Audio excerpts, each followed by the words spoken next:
Hello, welcome to Geeking Out with Shad. I am in my Bolt EUV and I just drove it up to my property. I've done this before, so that's the 134 mile trip. But the big difference between the last time I did it and this time is here, I'll turn the light on, see if you can see me better. It is roughly 54 degrees. Actually, my car is showing me 52 now, so it's dropped even a little bit more. It's a little bit cooler, and I've had my climate set at 72 degrees in auto, and it's been raining, so I've had to keep the climate on to keep the windows clear and all that stuff. So I am going to interrupt this important broadcast to tell you that I forgot to mention the speeds that I was going. I was so focused on the temperature, but I was actually driving faster. So when you look at this range, which is going to come up next here, it's because I had the climate on the whole time. Plus I was driving quite a bit faster than I drove the last time. The last time I drove at around 69 miles per hour when I was on the 65 mile per hour area, and then when I got around Mille Lacs, which is the big lake, things slowed down. But the last time I was in a lot of stop and go traffic, it was much slower going around the lake. This time there wasn't much traffic at all, so I was driving at about, the speed limit there is 60 or 55 around the lake, so I was right around 60 to 63. I usually set the adaptive cruise at 63, but then I catch up to traffic and end up going around 60. And then once I get past the lake, then I go back up to 60, or 65 or plus. But the long stretch of the drive is this part. It's called Highway 169. I was doing between 72 and 74. So I like to keep within 10 miles per hour above the speed limit. So the speed limit is 65, and I was doing, I had my adaptive cruise set at 74, so it was at that speed most of the time. So that actually, reduced the range. Also, on top of it, I was running the heat at 72, like I just mentioned, in auto mode. So just keep that in mind. My speed was also increased over the last time I drove up too, which makes it even more impressive that I only dropped the amount I did. Now we can go ahead and check what the car is like as we're getting into the cooler temperatures, because this is the first day of fall. So now we're looking at 6% climate usage, which isn't as high as I would have expected it to be.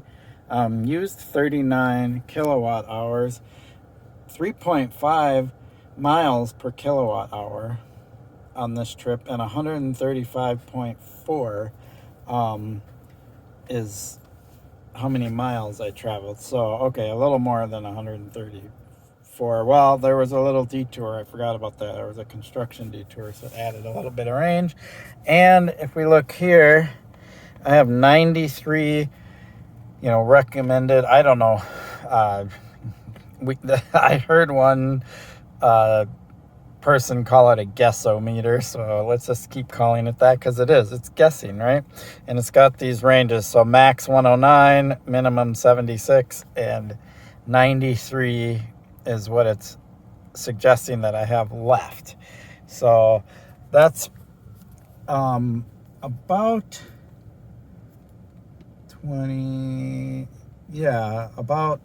28 miles, 27 miles less remaining range after coming up here in when it was like 70 degrees and not needing to run the climate much. I ran it on cool a little bit just because it was getting a little warm in the car. But that isn't bad, honestly. It'll be interesting as we get even colder what this is going to be like. Granted, I don't drive up to here, this area, very much in the wintertime. I might do it a couple of times in the winter. Whether I bring this car, especially if snow's on the ground and everything, versus just driving my Tacoma, which is a 4x4 truck. We'll see what happens. And also the other thing is I also ride my fat bike, which has the huge tires, and that's what I would be doing up here. And unless I get a hitch on this car, which I'm still looking for, and a rack, I'm not going to really be able to easily fit my fat bike in the back. So we'll see, but we will definitely do some range testing, whether it's this trip or a different trip, just so I can show you on the channel. And we'll do that like in the extreme cold. We want to know how far can I go on the highway when it's like, let's just say, maybe if I get an opportunity, I should do it when it's below 0. I bet you the range is cut way down. And fuel economy on gas-powered vehicles gets hit really hard too. Maybe not as hard as an EV, but you know, this idea that EVs are the only vehicles affected by these extremes or by towing and things like that, it's not true. When I drive my Tacoma, and I've mentioned this before, when I drove it up to Hayward, Wisconsin over a year ago for this bike race called the Schwamigan 40, I got 11 miles per gallon because I was towing that thing. That's 3,000 pound trailer, less than half of the capability of the Tacoma, and I got 11 miles per gallon. And then this last weekend when I drove up there, so that was a year ago, this last weekend when I drove up there, I decided to get motel and not pull my trailer around because 11 miles per gallon is just unacceptable for me. I got 24 miles per gallon, same drive, same weather conditions and everything. So the trailer towing on a gas-powered vehicle cuts the miles per gallon, which is then the range, less than half. So anyway, that'll be another video. I'll do a more detailed video on that because people are critical of EVs for towing, and it's funny because the gas vehicles have the exact same problem and equally as bad. So, all right. So this is pretty good. I'm going to say 93 miles remaining. Of course, I got my electrical box and my charger can plug right into there. Level 2. The awesome thing about the Bolt EUV is it comes with a charger that can do level 1 and level 2 charging. The previous Bolts only came with a level 1 charger, so it's super awesome that Chevrolet offers that dual charging capability, because then all you need is the outlet. You don't need to have the charger. And for this case, it's kind of nice because it's my property up here and I don't really want a charger there all the time. I only want it when I need to plug it in. So it's pretty convenient. Cool. All right. Enough on this topic. I will keep doing these range updates because I know there's a bunch of you out there that are very interested, especially in how the climate, the weather, and things like that affect range, because not a lot of people talk about that. Keep in mind, this vehicle doesn't have a heat pump, so it's going to be more affected. A vehicle that does have a heat pump handles the cold a lot better. Like Teslas, and I can't think of all the ones that do. I want to say the Mach-E now comes with a heat pump. I don't think they originally did, but they do now.